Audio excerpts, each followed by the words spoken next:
Hey, Jeff here, East Texas ADV. Hey, today's video we're going to do on a relatively new product from 3D Moto, and this is their rear rack setup. It comes with all the hardware you need, the nuts, bolts, and spacers. It is a real clean installation. The bike that I'm going to be installing it on is a 2016 WR250R. This rack will fit any WR250R up to the end year, which was, I believe, 2021 when they stopped making it. I do not know if it'll work on the F models, but I will leave a link in the description below to 3D Moto's website. The thing I like about this thing is several key features that I'll go over real quick so that the video doesn't run long. The first and most notable is the grab handles. The rack that was on the bike did not have any way to grab onto anything other than, reaching down, grabbing the pipe or the frame. So this is really nice. And if you look here, these are specially designed tie-down hooks. He incorporates these into a lot of his products. As far as heel guards, he makes a lot of stuff for the 690. He did some stuff for the T7 as well. And now he is moving on to the WR. But these loops right here, with this pre-cut, let's get in here to the camera, that cut right there allows you to strap a bag down or a base down where you don't have to undo the entire strap. You can just make a loop on the strap, loosen it up, slide the strap over and cinch it down. Makes it really, really nice. He's got a couple here as well. He's got a couple at the bottom. I went ahead and added my Krieg fasteners on the bottom because I tried to mount them here, as you can see, but they hung out just a little bit and they really didn't pull the bag up against the rear of the bike. So I kind of made it more of a direct line so that it would secure the bags, in my opinion, a little bit better. Another cool feature, these pre-drilled holes right here. Now these are your mounting holes right here, so don't get those confused. These four right here, you got these two and these two. But these right here, Rotopack. Or he also sells a auxiliary fuel tank kit that mounts on the side of your WR opposite of your pipe, which I'm going to be doing another video on that in a couple days here. But really, really thought out, great design, great build quality. I mean, I can't even find a flaw in the powder coating. And I used to powder coat and I am picky. I mean, there's no contamination, nothing. No other color, no white specks, no nothing. And that's pretty hard to do when you have a high volume powder coating operation. Anyway, I will quit bullshitting about this thing and we will get it installed. I also want to give a shout out to 3D Moto, Boris. Thanks for this product. I'm going to get it installed right now and we'll see how she works out. Okay, so the tools you will need are listed as follows. Take your time, pause the video, get your tools set up, and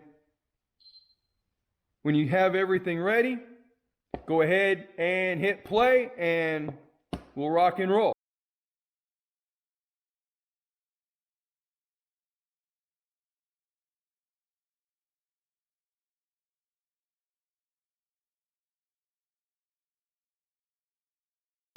Now, just a disclaimer, this bike did have a rack on it prior to me purchasing it and installing the 3D Moto rack. but I will go ahead and show you how to make sure these holes do indeed line up correctly, so that you drill once, that's it. So anyway, what you're going to do is the stock fasteners will hold on your stock fender assembly. I had a tidy tail on it, so basically my tidy tail went like this, and these holes, I'll pull the fender off and show you where these bolted to. But to remove the fender, you do not have to remove the tail light assembly or the tidy tail.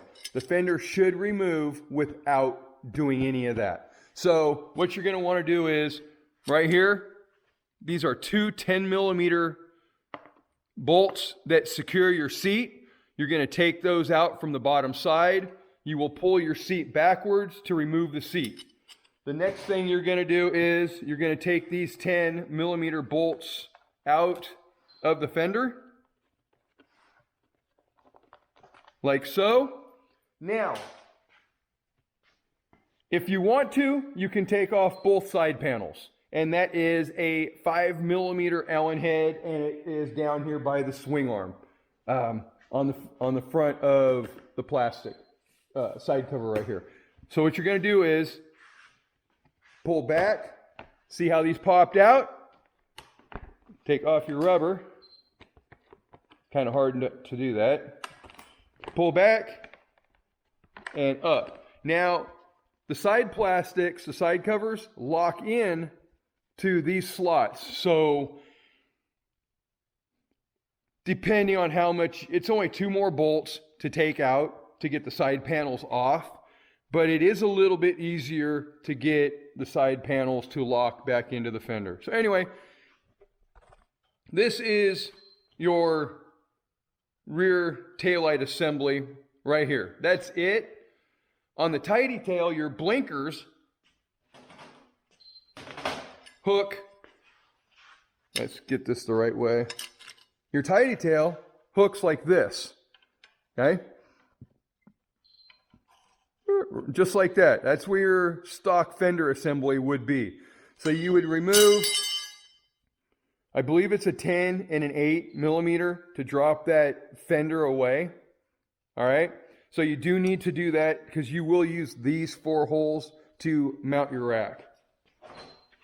This is the tab that your fender locks into right here. So make sure when you put it back on that you not only get your side covers to mount in here, but this tab also goes into the fender. But if you flip your fender over, you're going to need 2 drill bits if you want. You can hole punch them with a punch to pre-drill, but there's going to be little dots in the fender where these holes do line up. So I would chase those with a 1/4 inch drill bit. And then as far as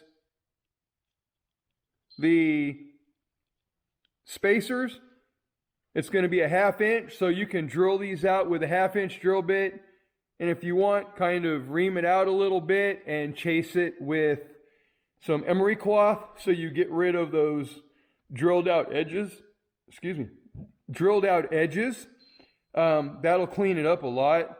They did not do that on this bike, so I will go ahead and chase those real quick, and we will get to the install. It's real simple, real easy to do.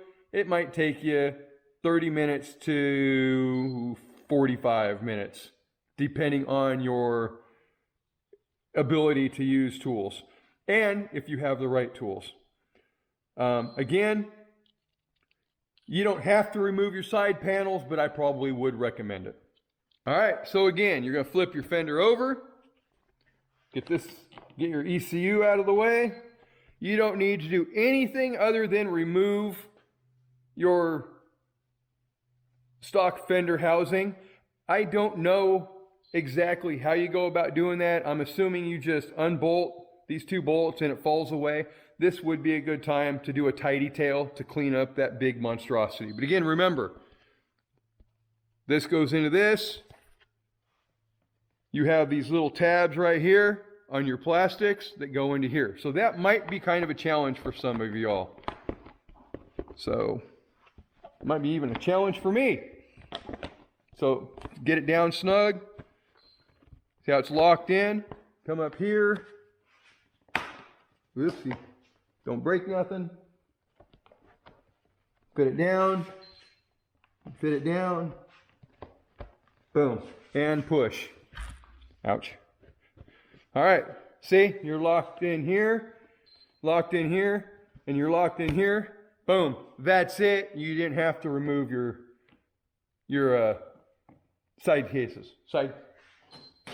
Get your rack, your mounting hardware. Okay. Now, right now you can, if you want, go ahead and start these bolts right here for the Fender, which I would recommend you do.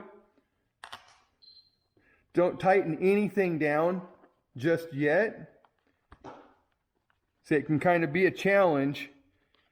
And they don't go straight down. They kind of come back at an angle. So remember that so you don't cross thread your bolts.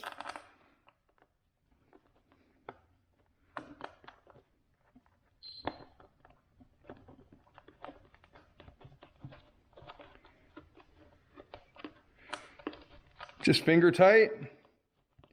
You notice I was shaking the rear of the fender to kind of give it some room. Again, you don't have to fight it that much if you take your side plastics off. Drop your spacers in.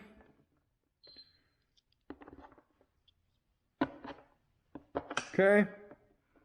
And these spacers are all the same length. So there is no shorter for the front, longer for the back. Take your spacers and your screws here, your Allen head screws, drop it through thing, move it around. They will drop through the spacers. You will access the screws with the nuts from the bottom side. It is a 10 millimeter nut and a 4 millimeter screw. Now we're going to go ahead and show you what I'm doing on the bottom here real quick.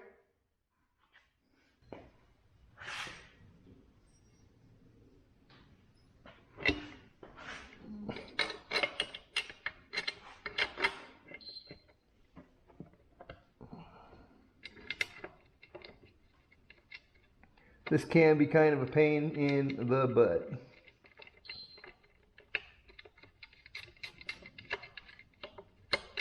Once you get started, it is a lot easier to manipulate.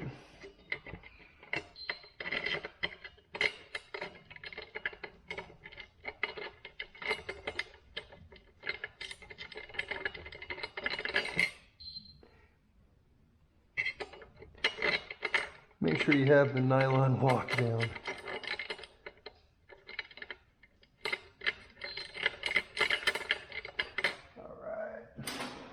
The other side.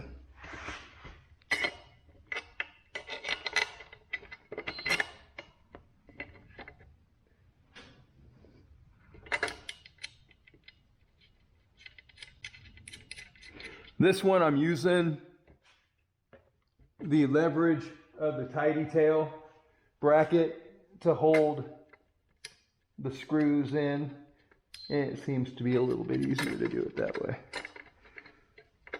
Okay. All right. I mean, that's pretty much it.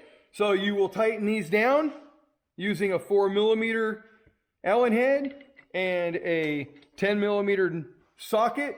I would recommend using a extension with your socket ratchet combination. Make sure you put your ECU back underneath the rubber band. Finish tightening all these up, all your fasteners up. Once you get this tightened down, I am not going to tighten this down as I need to remove everything again in order to install my auxiliary fuel tank, which a bracket shares this same mounting point from the underside of the fender. Anyway, don't forget to tighten everything down. Put the seat on the exact opposite of the way you took it off. And that's it. I just want to say thank you for sticking around to the end of the video. If you have any comments or questions, please leave them down there in the comment section below.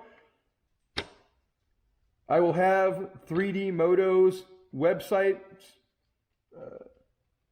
link in the description below. And I'd just like to say, thanks for watching, and as always, be safe.